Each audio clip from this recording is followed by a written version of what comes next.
Hi friends, ഏവർക്കും പുതിയൊരു വീഡിയോയിലേക്ക് സ്വാഗതം. മോളെ, എന്താ നീ പറയാൻ വന്നേ? എൻ്റെ ചെറിയപ്പ അത്രയ്ക്കും ദുഷ്ടനാണെന്ന് പറഞ്ഞതാ അങ്കിളെ.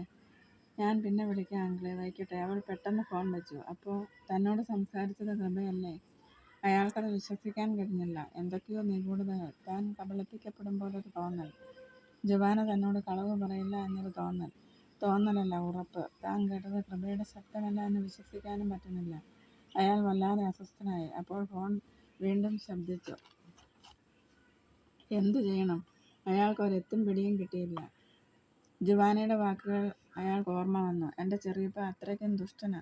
പിന്നെ ആ കോൾ എടുക്കാൻ അയാൾക്ക് തോന്നിയില്ല.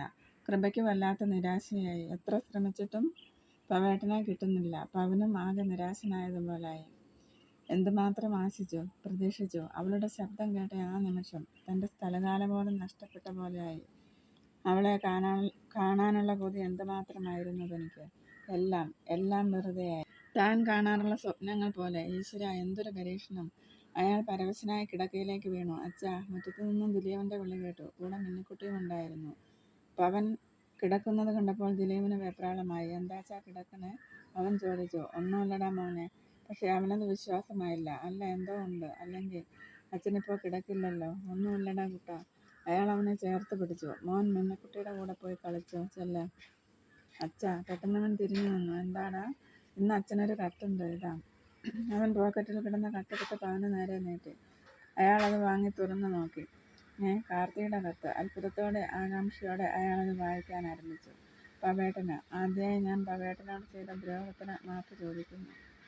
ഞാൻ പവേട്ടനെ വഞ്ചിച്ചു. അതിൻ്റെ ശിക്ഷയും ഞാനിപ്പോൾ അനുഭവിക്കുന്നു. ഈ വേദനകളും ദുഃഖങ്ങളും ഞാൻ മാത്രം അനുഭവിക്കേണ്ടതാണ്. കാരണം ഞാനാണല്ലോ തെറ്റുകാരി. അതുകൊണ്ട് എൻ്റെ വിഷമങ്ങളൊന്നും അമ്മയോ ഹരിയേട്ടനോ അറിയരുതെന്നാണ് എൻ്റെ ഏറ്റവും വലിയ ആഗ്രഹം.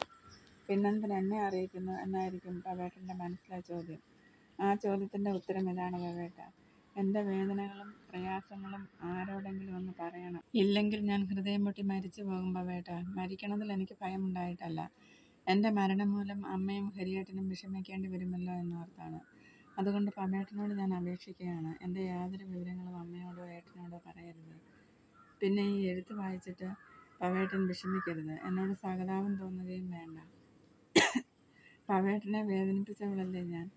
കണ്ണീരിലാഴ്ത്തിയവളല്ലേ ഞാൻ. ആ നിലയിൽ നോക്കിയാൽ എൻ്റെ അവസ്ഥയിൽ സന്തോഷിക്കേണ്ടയാളാണ് പവേട്ടൻ. കണ്ണീരിൽ കുതിർന്ന രാത്രികളിൽ ഉറക്കമില്ലാതെ കിടക്കുമ്പോൾ ഞാൻ പവേട്ടനെ വഞ്ചിച്ചതിനെക്കുറിച്ച് ഓർക്കാറുണ്ട്. എന്നും ഇവിടെ ബഹളമാണ് പവേട്ട. ഒരു ദിവസം പോലും സമാധാനത്തോടെ കഴിയാനാവില്ല. മനുഷ്യൻ അങ്ങനെ ഇത്ര ക്രൂരനാവാൻ കഴിയുമോ? മദ്യപിച്ച് വരും കരുണേട്ടൻ എല്ലാ ദിവസവും. പിന്നെ മൃഗീയ പീഡനങ്ങളാണ്. നീ പവൻ്റെ കൂടെ പുറത്തവളല്ലേടി എന്നും ചോദിച്ചാണ് മർദ്ദിക്കണത്. എന്നെ എല്ലാ തരത്തിലും ഉപദ്രവിച്ചതിന് ശേഷം ഒരു ചണ്ടി പോലെ അയാൾ മുറിക്ക് വെളിയിലേക്ക് തള്ളും. അപ്പോഴേക്കും ഞാൻ തീർത്തും അവശയായി കഴിഞ്ഞിരിക്കും. രാവിലെയും ഒരുപാട് ഉപദ്രവിക്കും. എൻ്റെ മോൻ മരിച്ചിട്ടില്ല എന്ന് ഞാൻ സംശയിക്കുന്നു പവേട്ട. ഇനി മരിച്ചതാണെങ്കിൽ തന്നെ എൻ്റെ കുഞ്ഞിനെ കരുണേട്ടൻ എവിടെയോ കൊണ്ടുപോയി കൊന്നതായിരിക്കും. കാരണം എൻ്റെ ഓപ്പറേഷൻ നടന്ന അന്ന് തന്നെ കരുണേട്ടൻ എവിടേക്കോ പോയി. അത്യാവശ്യമായി ഒരിടം വരെ പോകുന്നു എന്ന് അമ്മയോട് പറഞ്ഞിട്ടാണ് പോയത്. ഒരാഴ്ച കഴിഞ്ഞാണ് തിരികെ വന്നത്. മോൻ മരിച്ച ദുഃഖം താങ്ങാനാവാതെ പുണ്യസ്ഥലങ്ങൾ സന്ദർശിക്കാൻ പോയതാണെന്നാണ് തിരികെ വന്നപ്പോൾ എന്നോട് പറഞ്ഞത്. പക്ഷേ എന്തെല്ലാമോ നിഗൂഢതകൾ കരുണേട്ടനിൽ ഒളിഞ്ഞിരിപ്പുണ്ട് പവേട്ട. ബാക്കി ഭാഗം അടുത്ത വീഡിയോ. Thank you.